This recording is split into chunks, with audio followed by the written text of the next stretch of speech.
tak paní poslankyně budou muset dávat sex. Mentolové aféry. Já se omlouvám, teda to bylo nechtěné. Se sakra majzla na to. Paní pík.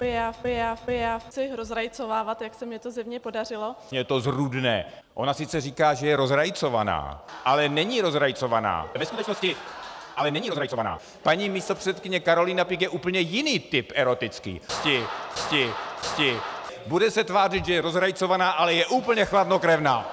Tak já jsem za rozrajcovanou označoval sebe, ale začínám být. ODS něčemu brání. ODS. Korupce využíváme i uvnitř strany. Myslím si, že v této sněmovně ani v celé republice polívčičku.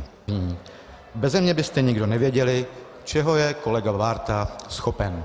Děkuji za pozornost.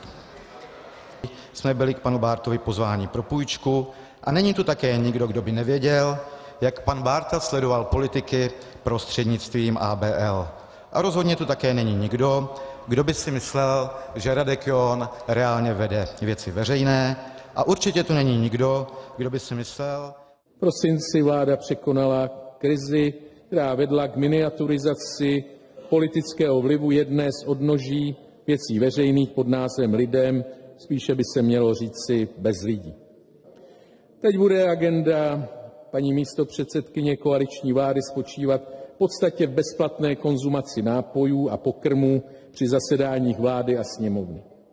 Ve dnech mimo tato zasedání bude pak konzumovat za okasní ceny v kantýně úřadu vlády a tu a tam si bude moci odnést jídlo v kastrůlku také pro rodinu. Má prostě kvalifikaci moudře a upřímně se tvářící ženy v domácnosti. To je smutný konec.